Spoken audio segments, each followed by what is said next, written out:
It's time for the Volquest Mailbag Podcast, answering your questions from the General's quarters every week, right here on Volquest.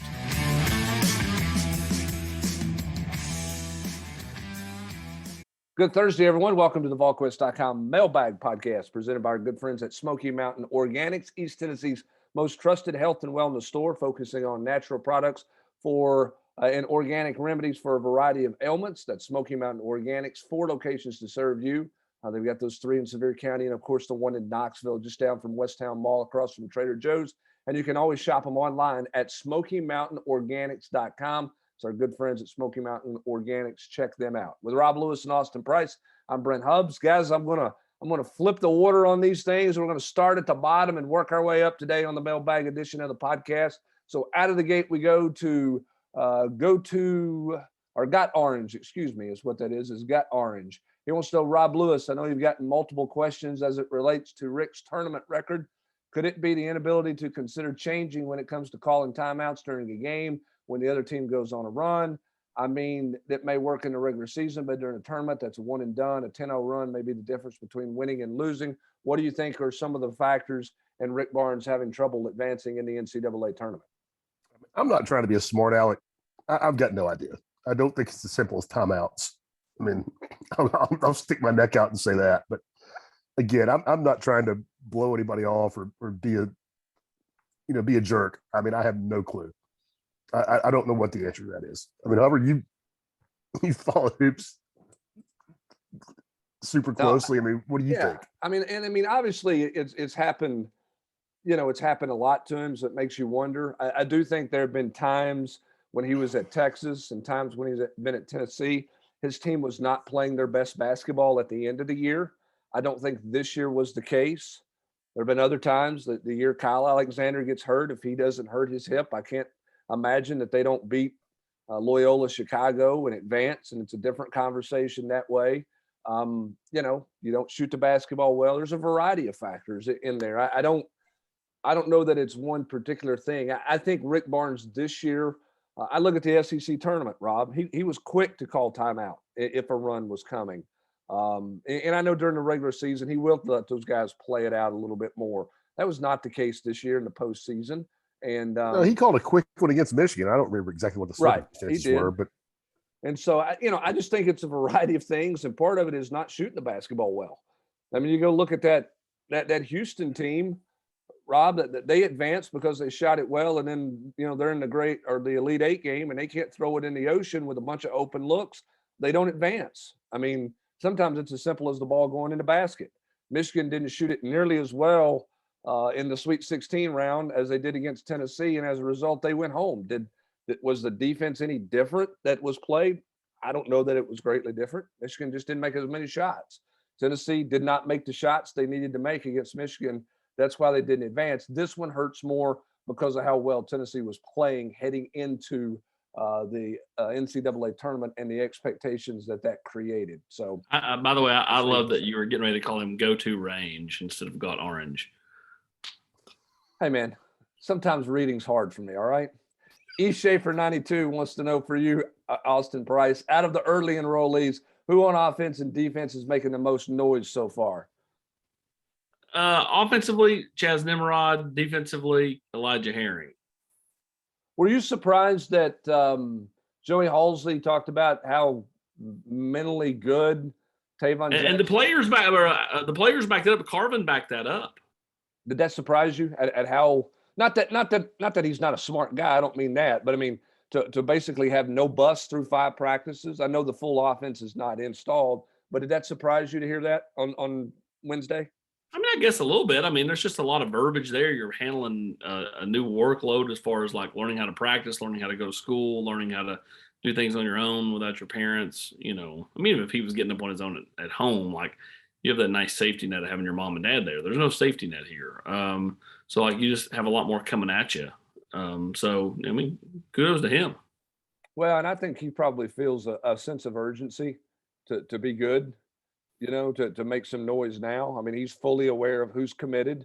There's no doubt about that. This is an opportunity to get ahead. He's got a year jump start. Right. And he wants to take full advantage of that. I don't think there's any doubt about that. So But he's been good. Chaz Nimrod has made a lot of noise. I continue to hear that they like Tyree West upside. How quickly it gets to that upside, I don't know. I don't know that he's an immediate help guy, but I don't think he's done anything to hurt their belief on what they have with him long term. Just that's a hard position to make an early impact at when you talk about the defensive interior. UT Volunteers 16-18, expecting an economic turndown at some point in the near future. How have Tennessee fund donations trended during the past turndowns or downturns? Would you think it would be similar for Spire donations and obviously for other collectives around the country? I don't think we know the answer to that. I don't Yeah, I mean, we're not fully there yet, but I mean, yeah, I mean, if your pocket is hit at home, you know, Spire or the Tennessee Fund are going to be one of those things that, you know, you weed out. You know, I mean, like that's just kind of natural. That's more, you know, fun spending money than it is like, you know, gotta spend money on. I mean, at least for most. I mean, there's going to be some that, you know, they give to, you know, Tennessee or to Spire or whatever, no matter what. AP, what's going first in the Price household? The Spire donation or the Disney season passes? Well, there is no Spire donation. Oh, my bad. And, but there are Disneyland season passes. So, you know those won't be falling by the wayside until next year when they expire. Well, when does Madden graduate? How long are you going to keep those? Well, but I mean, if things play out, then, you know, Madden's probably coming out this way to play his junior and senior year. Dollywood season passes did, maybe. AP's always had Dollywood season passes. No, I'm not either. I'm not. You know, bargain. I think to answer his question a little bit, Rob, I think when it comes to the big money donors, I don't think the financial impact of that is nearly what it is for someone who's buying a season ticket for his family or who might be making just a monthly monetary donation to a collective. I think it's different when you're talking about people who are giving 7-figure donations versus a guy who's given enough to get season tickets for his family. The 1951 club may take a hit in an economic downturn, but as far as like Spire's bottom line, they'll raise gas a penny a gallon at Pilot, and they'll be just fine. Let's go to Miller Boy 21. What's Brew McCoy's timetable? I would venture to say Brew does something when the semester wraps at Southern Cal. So, you think he announces something or shows up somewhere? No, I think he'll announce after the semester wraps, unless something changes. All right. Brooks 1972. Bronny James. Keep hearing how the Vols as he's right at the top, or they're in his top, in his Final Four, etc. Any reason to get our hopes up, Rob Lewis? I mean, I could be completely in the dark here. I've never heard his name mentioned in Tennessee recruiting ever. And again, I'm not omnipotent. Maybe it's going on and I don't know about it, but I've never heard his name mentioned in a serious way. Well, it's like when I did, Greg McElroy and Cole Kubelik's show in Birmingham after Nico committed, and they said, why would they take Nico's commitment? You know, when you have, the nephew of the greatest quarterback in Tennessee history, still on the board, and Tennessee's in that. I'm like, Tennesse's not in that at all. Like, this whole notion, people come up with these notions that these things happen and they just don't. I'm with Rob. I don't think Tennessee is in it for Bronny James, and Bronny James will, I would venture to say probably go to, either Duke or North Carolina or Kentucky or Ohio State and call it a day and go play where he lives. Go play with his dad. I mean, how old is Bronny James? 16? He's a junior right now. He's a junior. So, there's a million things could change. And I could completely be in the dark. He may show up. He may show up as a major target, and maybe I'm talking to the wrong people. But I've not heard that. Yeah, we'll see there, but I'm with you. I just don't. It doesn't feel like there's any conversation or any dialogue or any real noise out there that Tennessee's a real factor for that. Colorado Vol 98 wants to know, where do we stand with Big Vic Burley? Is Clemson still the other school since Bates is at Oklahoma now? Any DBs that have recently entered the portal that this staff is going to look at or is on their radar? Austin. Tennessee, Clemson at the top for Vic Burley. Tennessee's trying to get him up here in the next couple of weeks. That would be big, just to kind of continue the momentum you had from a month ago. And then DBs, I don't think so. Like Tennessee looked at Quincy Riley, but I mean, like that, he's went to Ole Miss and he's offered by North Carolina. So that one don't feel like it's necessarily trending.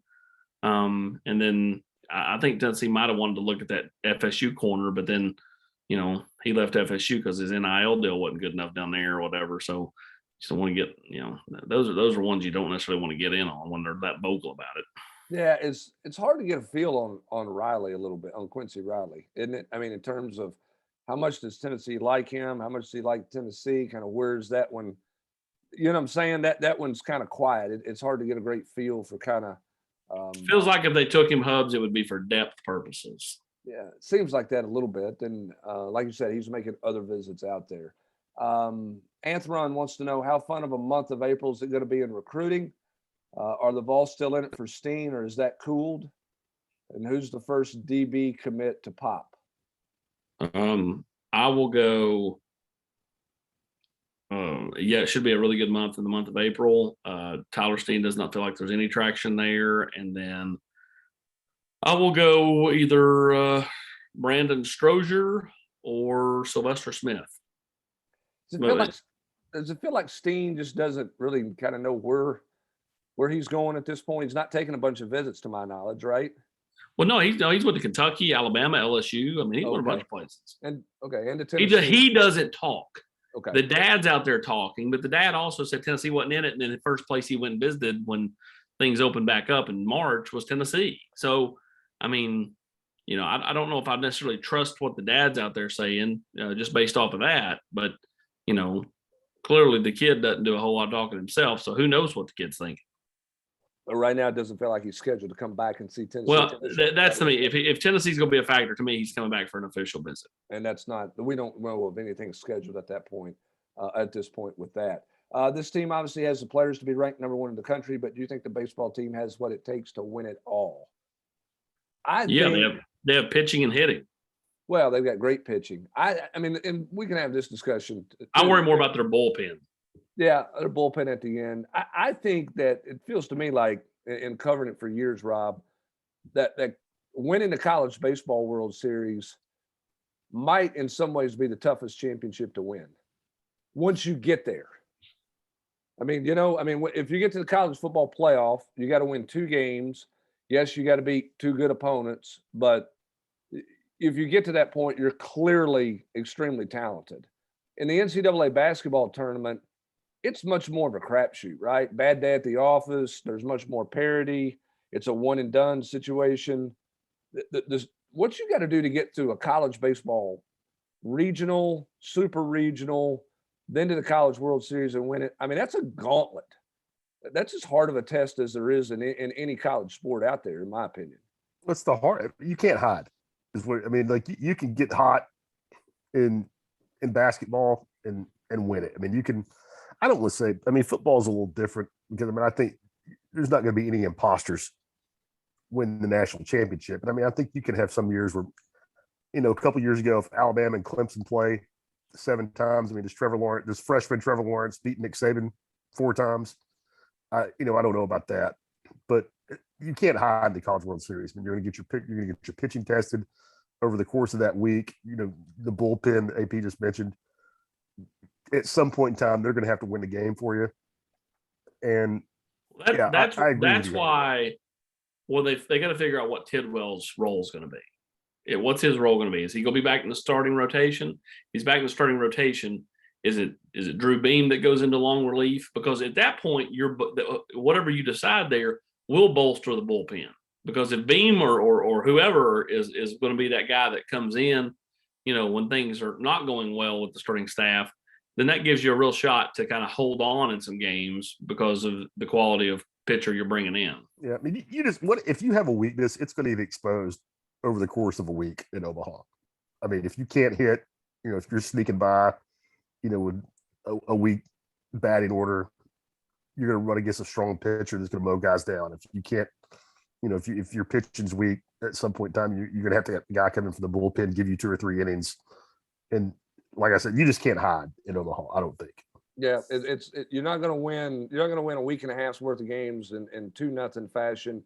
You're also not going to win a week and a half's worth of games 16-14 either. I mean, you've got to have a combination of both. This team has shown that to this point and could get better on the mound, believe it or not, when they get everybody back healthy. So, yeah, I mean, most people around the country believe Tennessee is the number one team in the country, and it's not close right now. We'll see where that stands after a couple more weeks here, but it's certainly a terrific start for Tony Vitello's club for sure. I Heart Vols wants to know if Heupel doesn't accept Devin Hyatt's commitment, does that mean that fans should worry about Jalen Hyatt transferring Austin Price? I don't know. I mean, I think you have to worry about any kid in college football potentially transferring. I mean, that's the era you're in. As a fan, you have to be very cognizant that your favorite player could get a hangnail, girlfriend break up with them, fellow science class, whatever, and end up going to the portal. Like that's today's college football player. So, love the school and cheer for the kids, but falling in love with a particular player is one of those situations where you can get your heart broke really quick, just because, kids are kids, man. I mean, like every week there's a rumor about this kid or that kid at this school or that school going to the portal. And, sometimes it turns out to be true. Sometimes it doesn't. Sometimes kids are definitely gone and then no one really hears about it because they get pulled back off the ledge. So, I know it's a long-winded answer and not really giving an answer, but I'm just saying, like, who knows? I mean, like, they don't have to play together just because they're brothers. There's been plenty of instances where kids went and played elsewhere. Look at the Ojolari brothers. The Ridley brothers goes to Georgia, BJ goes to LSU. They ain't play together. Yeah, the Ridley brothers is exactly right. There you go. Yeah, Georgia and Alabama. I'll say this. I think for Jalen Hyatt, it's more about his opportunity. How many balls is he going to get thrown his way? What's he going to look like? What's his production going to look like? Than it is anything about his brother. I mean, he knows the clock's ticking on his career, and he knows there's opportunities out there. Can he go take advantage of those opportunities and be productive in this offense? I think that's the first and foremost thing with him. And we'll see what that looks like coming out of spring. We'll see what that looks like with him in fall camp, getting ready for the season as well. Say, if they are turning down Devin Hyatt's commitment, they've had a hell of a recruiting year at wide receiver. Yep, that's exactly right. I mean, things are going well. Things are definitely going well. And I don't know that they'll turn it down. It might be a situation they may not be ready to take something right now. We'll see what happens there with Devin Hyatt and things. But I think for Jalen, it's more about Jalen for Jalen right now than it is his brother. Kids that are willing to take April 1st and kids that are willing to take April 8th can be two totally different things because literally by the week it can change. College coaches, all of them. This isn't a Tennessee discussion. It's a basketball, football, whatever.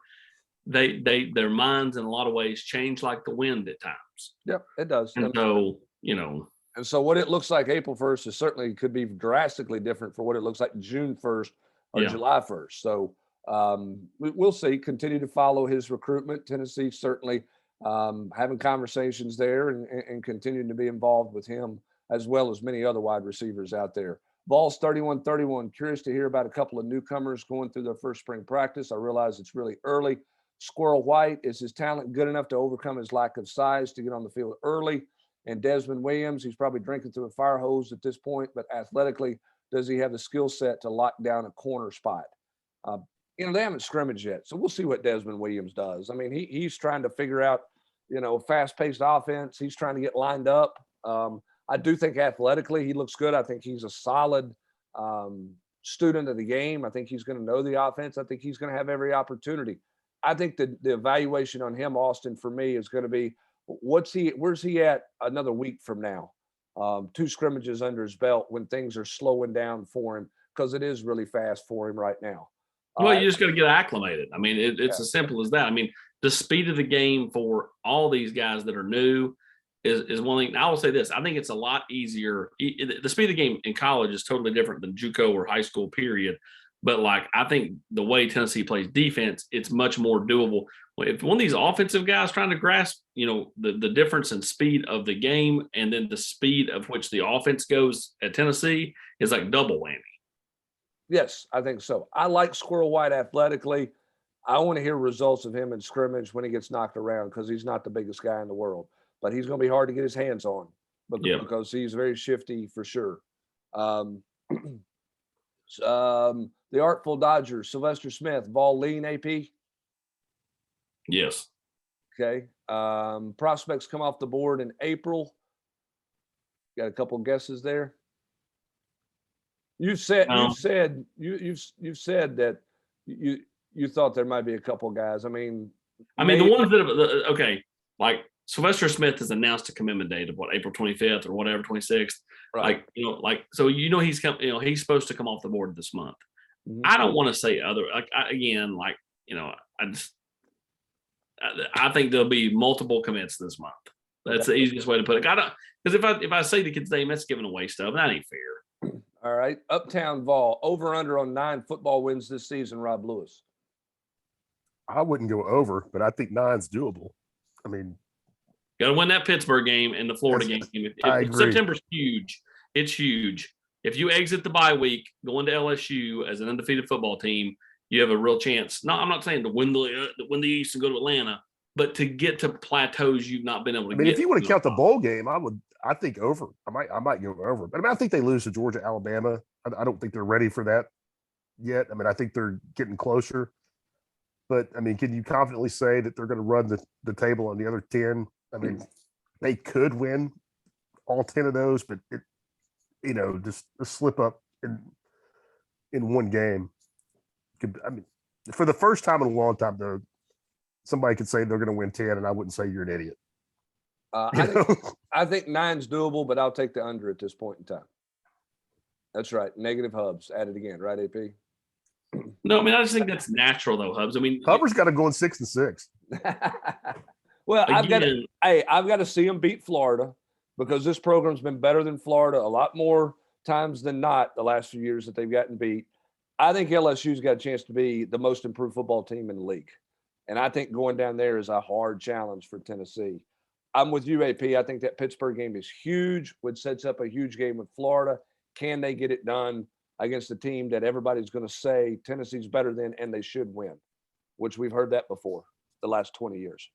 Yes, 100%. Now, I think it is lucky.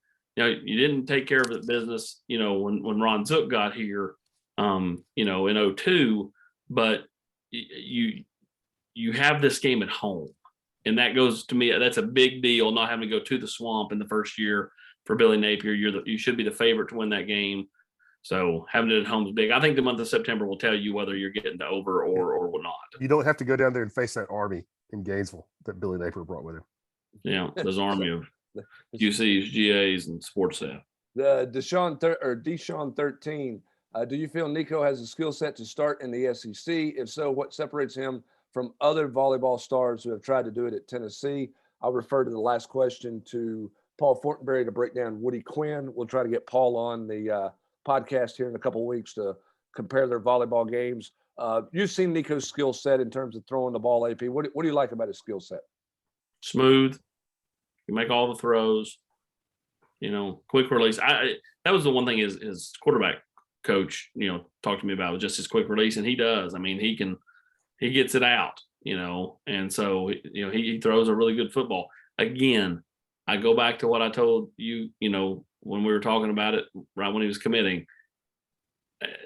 John Bryce and I watched Jarrett Garantano work out in New Jersey, and Jarrett can make all the throws. What's Nico like mentally? I don't know. I've not been in that room. I can't tell you what he talks about. And even if I was in the room, I probably still couldn't tell you if he's going to be a success or not from the mental side of things. But from a physical standpoint, he can do everything you want.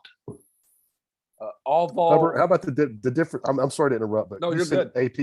You sent AP to California. He comes back with a Nico video. He comes back with 7-on-7 footage. When Paul Fortenberry went out there and had video of Woody Quinn playing beach volleyball in a workout. It's Paul would never have taken vacation. Paul would have never taken vacation time with the family and went and did work. I can promise you that. Nah, let's be kind to Paul now, but we'll let him break down Woody Quinn at some point on the podcast. I think we hit on this, but I'll reiterate it. All recruiting. Before Nico committed, there was some rumblings that his family would follow. After he committed, there was some rumblings that if it happened, it would be Knoxville or Nashville. Have you heard anything to that? You still think there's a chance that they come this way, right, AP? Oh yeah, and I would lean Nashville over Knoxville. That's a good distance away. I mean, even like, again, not to bring up Jared again, because I'm not sure if all fans want to go down that road, but when Jared's family moved from New Jersey, they moved to Atlanta, so they were much closer to Jared. They could come to all the games, but they were far enough away to have distance, to where they weren't like, up here amongst it all the time. So, I mean, I think Nashville's a good kind of like 2.5 hour buffer. Can get over here really easily if they need to. Yeah, makes sense. JL Tucker, what does the wide receiver board and the O-line board look like to you based on the Vols' current pursuits? Well, I mean, I think Tennessee would like to close strong in state. I think they'd love to add Trevor Duncan. They would love to add Bryson Sanders, on the offensive line. You got some other guys that Tennessee's actively recruiting, on the offensive line. And what, Ellerby's looking for in this class, obviously they want to get tackle bodies, but that he likes Lucas Simmons, loves Stanton Ramel, who will be here this weekend, and then Wilkin Formby, all also right there. And they're going to keep swinging to some guys, like the Pendleton kid from North Carolina. Tennessee didn't make his top 5 or whatever, but they'll keep swinging there. They'll see if they can climb back in it. And then was it the wide receiver board? Yeah. Well, first of all, before you get to wide receivers, you surprised? I was surprised that Tennessee didn't make the final 5 or the top 5 for Pendleton, based on the conversation I had with him when he left town here the last time. Were you surprised? Yeah, because he was fresh off that visit. Yeah. I was a little surprised by that. Yeah, wide receiver board. I've done something. I got to break that one down. I mean, it's Noel Rogers, Cornell Tate, Tyler Casper's top 3. Like those are way above everybody else. After that, you've got a pod of like Shamar Porter, Justin Brown, Cameron, Devin Hyatt, Cameron. Good gosh, what's his last name? Kids from Virginia. That's something that Tennessee's going to keep swinging at some kids, but like right now, it's kind of see where they are, with those top guys, and then work your way down from there. All right, Sam Smith, 22-33. Is the staff going to go all in for Sky Clark? And how do the Vols look at his recruitment? And was there any thought of Nico pulling a Quinn Evers and skipping his senior year of high school? Start with Sky Clark. No, I mean, I posted a pretty extensive update on the board Monday night, and no, the staff is not going all in on Sky Clark. They're recruiting him. They've met with him. They've talked with him. They're doing homework. Not all in. Well short of all in. What kind of homework are they doing? Just, I mean, why did he decommit from Kentucky, and why did Kentucky break land speed records and giving him a release as soon as possible? Yeah, that's probably a good point. The latter part being the thing that would wake me up. As far as Nico, Nico at one point was going to transfer to play for Casey Clausen, which was what. It was never that when I kept saying that there's going to be Tennessee ties around him. That was always going to be the case if he ended up playing for Casey. That ended up not being the case. He went back to Long Beach. But it was never given consideration of skipping his senior year of high school and going to college. That's never correct. That's right. That's never been discussed there. Rob, on the basketball transfer, big man and a guard, you think that they would like to go to? Is that what I think they would? I mean, right now, they would like to go to ideally, but room. I mean, where are they going to go? I mean, and what movement is going to be out there? I mean, I don't think Santiago is going to get drafted by the NBA, but could Santiago go overseas? I know that's a question, people on the message board ask kind of frequently. I mean, I've not heard that, but I also wouldn't rule it out. I mean, if he's going to get, because and a big consideration there is like as a kid on a student visa, he can't get NIL money. Right. I mean, if he could, that might be a different story. But if he could go to, Spain or Germany and make $400,000 next year, I'm not saying he's going to do that. I'm saying if you're talking about where's the space going to come from, because Tennessee's out there. I mean, they're recruiting Julian Phillips hard, the 5-star kid that decommitted. They're in the transfer portal hard after Brandon Murray the kid that just decommitted from, or not decommitted, but is transferring from LSU. I mean, so they're talking to Sky Clark, who we just mentioned. So I mean, and they have one spot right now. Well, if you're Vescovy, why would you give up leading the three-legged race with Vol Leaders program in the indoor like he was leading yesterday in the hacky sack toss for $400,000 to play in Uruguay? It wouldn't be. I don't think it would be Uruguay. I think it would be like Madrid, Barcelona. Whatever, you know what I mean? Like, Yeah. I just can't give that three-legged race is Oh, no come joke. on. I think the bigger question is if you're Santi, Rob, I think you've got to look at where do you think you are a year from now?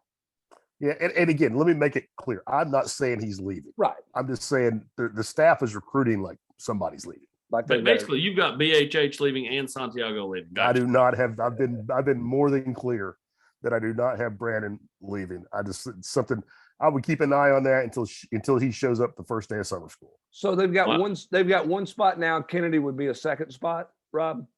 Oh, I'm counting Kennedy as gone. You're counting Kennedy as They've got one spot with Kennedy gone. I got you. I'm just making sure with Victor Bailey. If Kennedy comes back, they got no spots. Okay, I was just making sure my numbers were right since Victor Bailey did go into the transfer portal.